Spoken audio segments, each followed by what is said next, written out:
Hamınızı salamlayıram mənim dəyərli şagirdlərim və izləyicilərim. Bugünkü dərs izahımız so do I, necə do I qaydasıdır. Gəlin başlayaq dərsimizin izahına. Demək uşaqlar, elə adından gördüyünüz kimi, gəlin ilk növbədə onun strukturuna baxaq. Baxın, so necə istifadə olunur və onlardan sonra köməkçi feil gəlir, sonra isə mübtəda istifadə olunur. Yəni, biz so necədən sonra mübtədanı verib köməkçi feili verə bilmərik. Yəni, köməkçi plus mübtəda quruluşuna mütləq şəkildə riayət olunmalıdır. So və necə.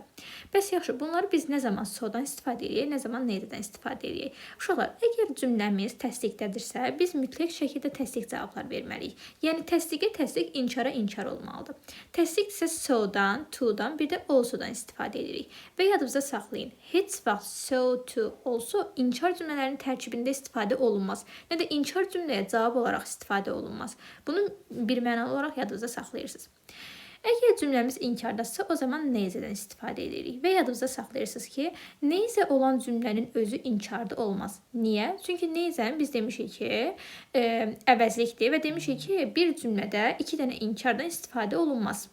Onun üçün də necə olan cümlənin özü inkarda olmaz, amma birinci cümləmiz inkardadırsa, o zaman biz necə ilə cavab veririk. Bəs eyzə nədir uşaqlar? Eyzədə inkar cümləyə cavab olaraq verilir və eyzə sonda istifadə olunur uşaqlar. Bunun strukturu fərqlidir. Dedik ki, necə köməkçi mübtəda olur, düzdür? Amma eyzə axırda istifadə olunur və eyzə olan cümlənin özü də inkarda olmalıdır.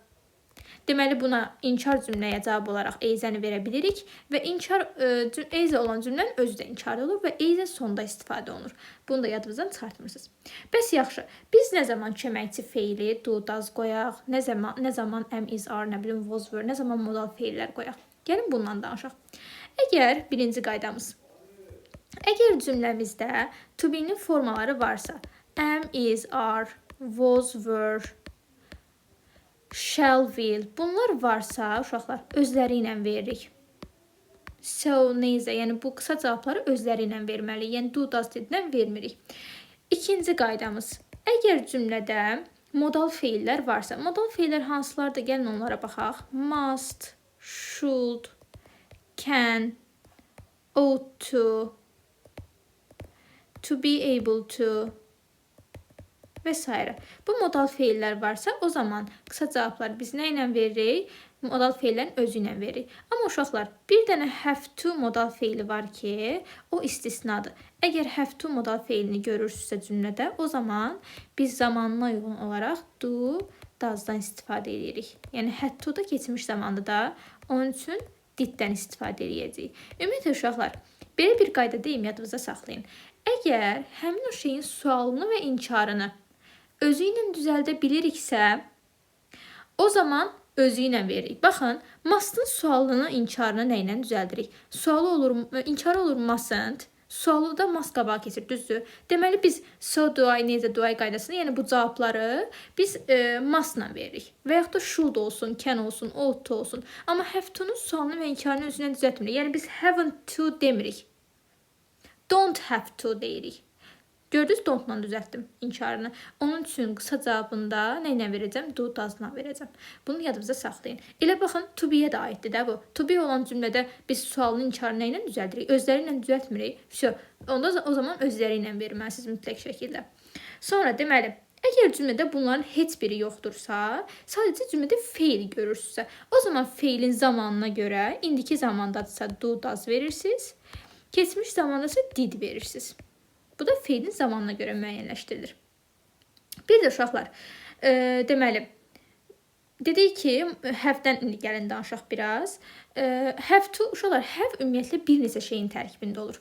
Məsəl üçün, have to-nu dedik ki, modal feil, düzdür. Sonra, have üstəgəl feilin üçüncü forması, bitmiş zaman. Bitmiş zaman formasıdır bu. Sonra, have-dən sonra isim.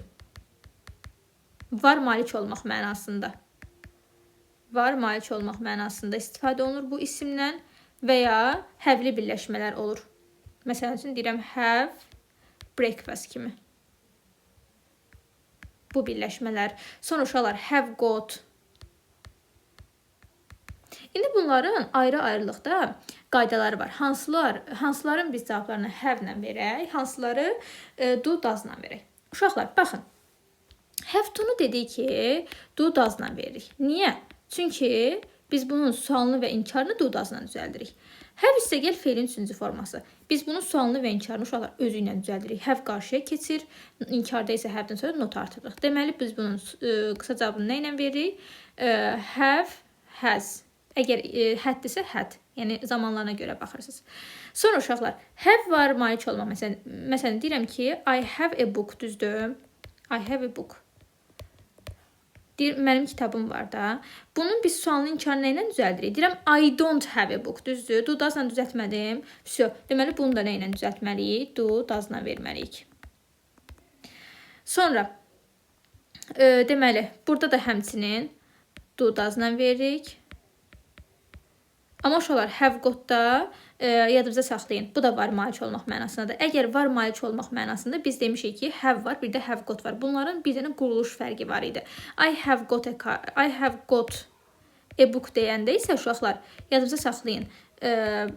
Haven't got inkarını haven't got deyirik və yaxud da have qarşıya keçir. O zaman deməli bunun qısa cavabını nə ilə veririk? Elə özü ilə veririk. Çünki sualı və inkarı da özü ilə düzəlir. Bir də uşaqlar, bizdə əsas məqam nədir? Hansı ki, keçmişləri eyni olan. Məsəl üçün, kat indiki zamanda katdır, keçmiş zamanda da katdır, 3-cü forması da katdır. Kat. Məsələn, put, eyni şəkildə put. Bəs deyəcəksiniz ki, müəllimə, biz hardan bilək ki, bunların readdə amma bir dənə oxunuşu fərqlidir. Read olur. Amma yazış eynidir. Və s. Bəs deyəcəksiniz, müəllimə, biz nə bilək ki, bu cümlədə indiki zamandır, yoxsa keçmiş zamandır? Uşaqlar, bunu hardan biləcəksiniz? Bu çox vaxt yoxsa elə həmişə deyim ki, bunlar 3-cü şəxsin təki ilə verilir. Məsəl üçün, deyirəm ki, 3-cü şəxsin təki ilə. Məsələn, deyirəm, she cut her hair. Özü kəsir, herself, məsələn, verək. İndi uşaqlar, burada she cut yazdım. Bir də yazıram ki, she cuts. Bu cümləni yazıram, məsəl üçün. Demişik ki, biz mübtəda təkdirsə, o zaman feilin sonuna s gəlməlidir. Bu hansı zamanda? İndiki zamanda düzdür, s gəlirsə. Demək ki, uşaqlar, bu feillərin sonunda s görürsünüzsə, 3-cü şəxsin təkində, o zaman bu indiki zamanda. Yox, əgər she cut deyirəmsə, bura s gəlməliydi axı. Gəlməyib, demək ki, bu keçmiş zamandır. O zaman bunun qısa cavabını nə ilə verəcəm? Baxın, burada dudazla verəcəm. Amma burada didlə verəcəm. Çünki did keçmiş zamanın köməkçisidir. Dudaz isə indiki zamanın köməkçisidir. Belə. Bir də uşaqlar, mütləq şəkildə bilməlisiniz ki, cümlədə nələr inkarlıq yaradır. Məsələn, no-dur, bilirsiniz, inkarlıqdır, never-dir. Sonra cümlədə görəcəksiniz no longer, no more. Bunlar hamısı inkarlıqdır. Hardly, rarely, scarcely və s. Görürsünüzsə, uşaqlar, deməli bu cümlə inkardır və so, to, also-dan istifadə etmək olmaz. Və bir məqama da mütləq şəkildə diqqət yetirməlisiniz ki, apostrof s məqamıdır. Hansı ki, bu həm izin, həm həzin qısalmışıdır. Bunu da mütləq şəkildə fikir verməlisiniz. Məsəl üçün, apostrof s-dən sonra ta ki, ing-li feil gəlir. Bilirsiniz ki, bu davam etdiyi zamandır. O zaman biz apostrof s-i iz kimi götürürük və cavabımızda izlə veririk. Çünki dedik yaxı, to be-nin özü ilə verirsən. Sonra, məsəl üçün, tutaq ki, apostrof s-dən sonra got gəlib, düzdür? Demək ki, bu nədir? Has got-un qısalmışıdır. Onda nə ilə verirsən? Dedik, have got, has got da özü ilə veririk. Çünki sualını və inkarını özü ilə düzəldirik. Demək, yenə də have, has-lə istifadə edəcəyik. Bir məqamda diqqətinizi çatdırmaq istəyirəm ki, uşaqlar, biz bayaq dedik ki, təsdiqə təsdiq cavab veririk, inkara inkar cavab veririk, düzdür? Amma uşaqlar, bat görürsünüzsə əgər, biz demişik ki, bat təzadlıq bildirir. Bir tərəf təsdiq, bir tərəf inkar və yaxud da bu bir tərəf inkar, bu bir tərəf təsdiq, fərqi yoxdur. Yəni, bat görürsünüzsə, əgər cümlə təsdiqləsə, bu tərəfi inkar götürə bilərsiniz. Yəni, zaten elə götürəcəksiniz. Yox, əgər birinci cümləmiz inkardasa, batla verirsə, bu bir tərəfi təsdiqlə götürə bilərsiniz.